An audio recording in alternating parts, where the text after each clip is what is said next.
Welcome back. Funny runs through Dawn French's veins. From the Vicar of Dibley to French and Saunders, Dawn's won us over with her one-liners and uncanny impersonations. But we were all delighted to learn the real Dawn was even better than we'd expected. Anyway, here's cheers. Hello. Hi, everyone. These are such a giveaway, aren't they?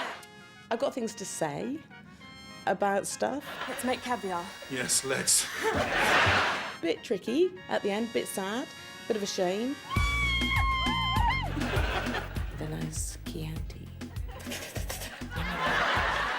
Well, obviously, I punched him up the fanny in private. That's the awful thing about dating, is tight underwear. Honestly, rubbish flirt. Oh, baby, when you talk like that, you make a woman go mad. This is what I call flirting. Does it work? No. So be wise and keep on reading the signs of my body.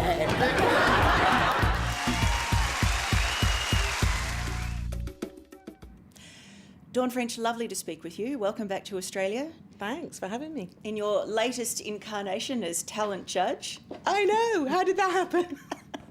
Has Australia's Got Talent, based on what you've seen at the moment? Has Australia got talent? Absolutely. Yes, definitely.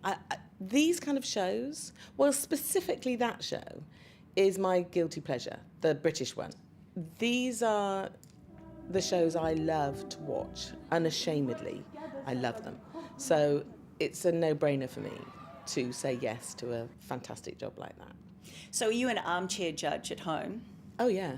In fact, my problem with this job has been that I must not behave as if I am at home, where I would use quite a lot of obscenities.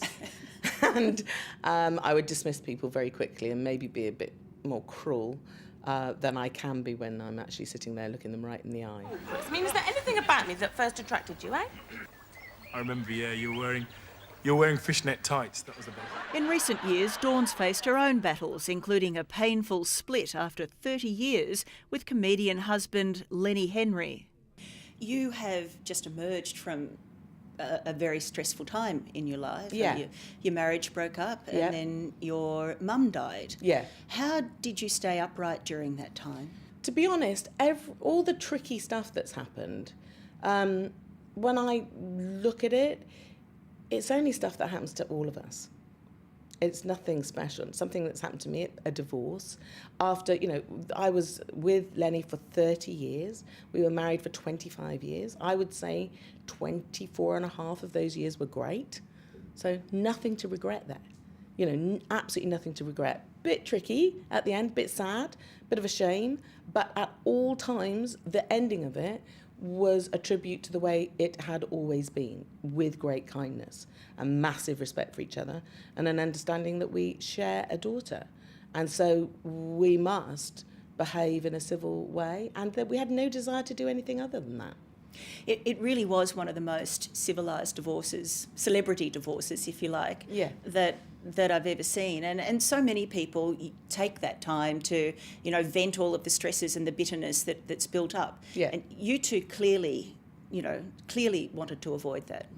Well, obviously, I punched him up the fanny in private, but he hasn't got a fanny, by the way. No, whatever he has.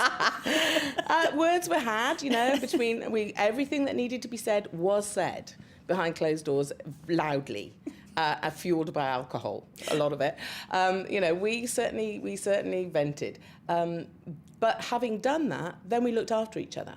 And that's the point. You have to get it all said, empty the knapsack out so that both of us can start again in a good way and support each other even through the next bit, because we're friends. We started as friends and that's how we finished it.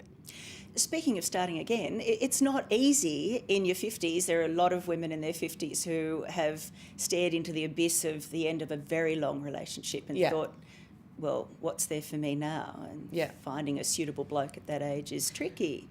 Yeah, I actually wasn't thinking of finding a bloke at all. What was amazing about that time in my life, which was about 4 years ago now, I guess, was that I suddenly was single. And that was great. I did a little bit of excruciating dating, where you have to wear interesting pants I haven't done that for years. Hey, yeah, maybe I should have worn more interesting pants. Maybe I'd still be married to him. No, anyway, not that. That's why most marriages fail. There's no doubt about exactly. But, when you buy new lingerie and you think, who am I buying this for? I don't know. Anyway. A lot of women say they buy it for themselves. That's a lie, Not isn't you. it? Yes, I know. I okay. think that's a lie. We'd all like to be in a nice comfy bra and nice big pants. And I think when you're in a nice secure relationship, you can do that. That's the awful thing about dating is tight underwear. You see, now I've got a mental picture about you and your new husband that I really need to get out of my head. Sorry about that. Oh, no, I'm in the big pants again. Listen, I'm in a happy relationship. No, put that right in there. I'm in the Bridget Joneses. Right up to here. The man who's made her so happy and got her back into those big pants is new husband Mark Bignell, one of her late mother's closest friends. He's to marry! When we were very young, we would never dream of going out with a bloke that our mother had introduced us to. I know. What on earth? Well, the point is, I have known Mark for a long time because my mum knew him. He was a colleague of my mum's and a friend of hers, although there was a big age gap, obviously, between them. But they both work in the same business, which is working with people with drug and alcohol problems. And I really liked that about him. And when I suddenly thought, oh, look at you. Actually, look at you. And so I saw him for the first time in a different way. And we've taken it from there. Did he see you in a different way on that same day? No, he absolutely no interest whatsoever. I think that was part of the allure in a way. So I had to do some persuading, to be honest. Oh, and I'm not very good at that. I honestly rubbish flirt. This is what I call flirting. Does it work? No. It doesn't work. There's a certain something about it. It's demented is what it is. I've never been able to do it. I've always been quite forward. I will, too forward, if anything. I will just say, look, would you like to see my pants or not? You tick a box. Yes, no. Let's cut to the chase. You decide, and then we can move on if you don't, and that's that. And, I'm just rubbish at it. So when he wasn't particularly responding, I was calling them dates to my friends. He just thought we were going to see bands as friends. But so I had to very quickly come on. disabuse him of that. He knew. Serious? No, he did not know.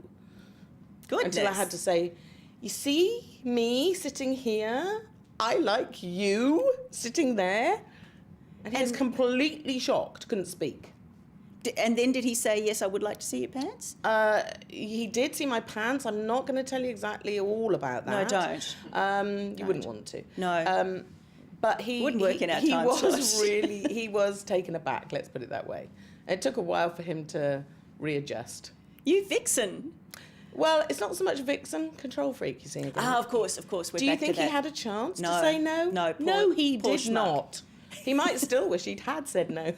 He's never going to get that chance. Well, I'm tipping that he didn't because you're now married, so things have clearly married. progressed from dating and it all pants went watching. according to plan. I am bossy. There's no doubt about that. I'm sure in a really sort of benevolent way, though, perhaps. Of course. Yeah. Oh, dear. Oh, my God! You were expecting a bloke, beard, Bible, bad breath. Yes, that sort of thing. Yeah. And instead you got a babe with a bobcat and a magnificent bosom. So I see. You've had a phenomenal career. I mean, you've been a successful actor in TV and theatre and movies. You're an author, you're a writer, you're a comedian. Yeah. Is there anything you're not good at? Yeah, most of that. I wouldn't say that I've got lots to learn in all those areas. Some of them I have done for longer than others. Some things are a surprise in life. For instance, coming to writing later on in life, writing novels, that is, has been an utter surprise to me. Writing novels is a solitary thing. It's the last thing I thought I would enjoy. I'm a collaborative person who wants to have a big laugh every day. So I didn't know that I would love it this much, but I do. And by writing that book and sitting alone in a room and finding how cathartic it was, and what an interesting place, for me anyway, my own brain was, And not sharing anything, being a bit of a control freak, deciding how every sentence would be, how every word would be, not having to collaborate or compromise in any way. I completely loved it. So I've carried on, and I've written 2 novels since then. Her latest novel, Oh Dear Sylvia, centred on a woman in a hospital bed, would bear poignant similarities to her own life when her dear mum was diagnosed with lung cancer and died soon after, while Dawn was writing it. Your mum died of the same thing that my mum died of, smoking-related lung cancer. It's brutal, isn't it? It's awful and it's fast. Yeah. I did say to her on one occasion, do you regret all that smoking? And she said, listen, I started smoking when I was 12. Everybody was smoking when they were 12. And, you know, there were periods of my mum's life when she was smoking 60 a day. And my dad did the same. You know, that's the house I grew up in. I've done a lot of passive smoking in my time.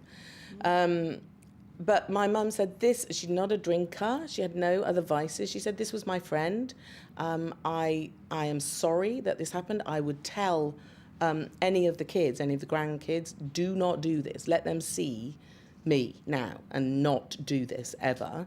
But I'm not going to be sorry that I did because it was my friend. What can you say? She sounds pretty brave. Very brave. She was completely brave right till the end of the whole thing. She woke up on one occasion when she was very sleepy and she had a lot of morphine and stuff. And I was there at the end of the bed waiting for any moment that she opened her eyes. And she said, what are you doing just sitting there? I said, I'm here with you because you're dying, which she had, you know, completely owned up to. And she said, well, no, you should be writing.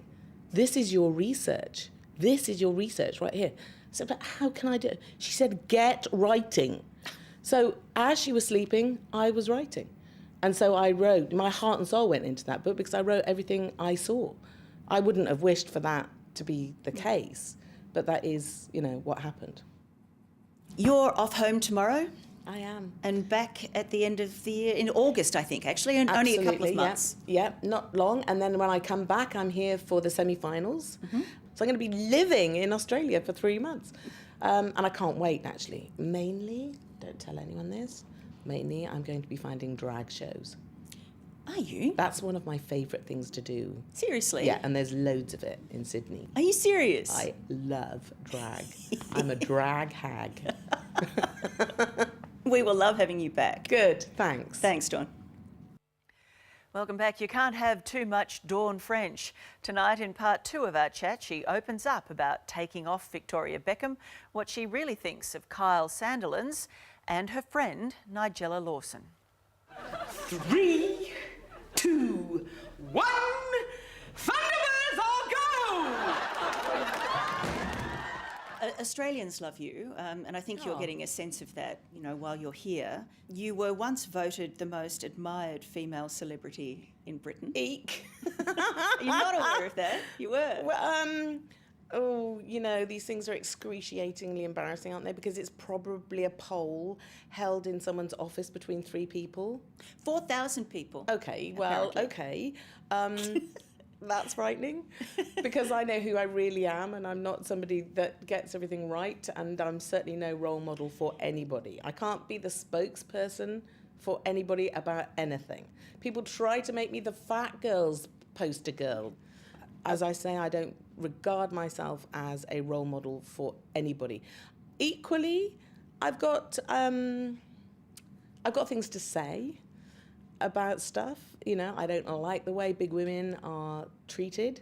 So yeah, I've got some things to say about that, but it's not, I don't speak for all big girls. I don't speak for all parents of adopted kids. I don't speak for all daughters of mothers who died with lung cancer. You know, everyone has their own different experience of it. I can only ever be the exponent of my own experience. You mentioned that people have tried to recruit you to be the poster girl for various causes. Yeah. As you said that, I was thinking about a topic that's been kicking around a lot, both in England and in Australia lately, and that was those photographs of Nigella Lawson and her husband in the restaurant. There has been a bit of an effort to turn her into a poster girl for domestic abuse. And I wonder whether you think it's any of our business what her husband did to her. I most certainly don't. Right. If Nigella Lawson wants us to know, about any alleged abuse that might be happening in her house, and I don't know that there is. Remember, these are photos. We don't know exactly what happened there. And unless I heard it from Nigella, I wouldn't want to suppose anything about that. And actually, I haven't even seen the photos, so I have no idea what's happening. I do know Nigella a tiny bit, so I'll be very keen to ask her what's happened, and I would be very keen to support her if she thinks that in any way she's compromised and her safety is compromised in any way. But that's an intelligent woman who will make her own mind up and be supported by the right people. She'll make those decisions. I don't think any of us should jump to any conclusions yet. You know, most people would agree that what happens in a marriage should stay in a marriage, but it happened in a public place, and it concerns her being apparently throttled by her husband.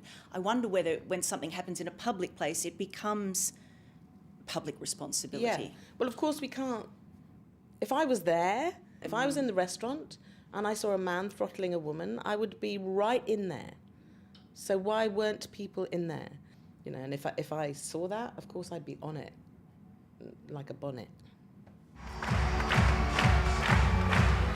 Have you bonded with your fellow judges? I mean, I imagine you knew Jerry a little bit from around the traps. I knew Jerry, gosh, I think it's even 20 years ago. Can that be true? I think that's right. When they were the Spice Girls in a big way at the very beginning, I'm part of an organisation called Comic Relief, and we do a big charity show every other year for TV. So Jennifer and I formed our own Spice Girls tribute group called the Sugar Lumps. You're going to want to check that out. I'll YouTube it. Yeah. Where I, of course, played Victoria Beckham. Is it like looking in the mirror? Who else would I play? I'm exactly like her, aren't I? You smile too much. Well, that's true. Although in her own private life, she smiles a lot. Oh. I kept thinking, poor Victoria, looking at me dressed exactly like her must be like some awful circus mirror that she was looking into that would propel her into the Betty Ford Clinic as soon as possible. We are hearing that the chemistry between you four judges is phenomenal. Yeah. Oh, I have love to send you from Daddy Bear, you know, Kylie Minogue, as I'm referring to him as. King Kyle. Yeah. He's an interesting man. Certainly I is. met him for the first time not very long ago. Yeah. And found him absolutely charming, and I was all set to not like him because he Me too. polarises people. Me too.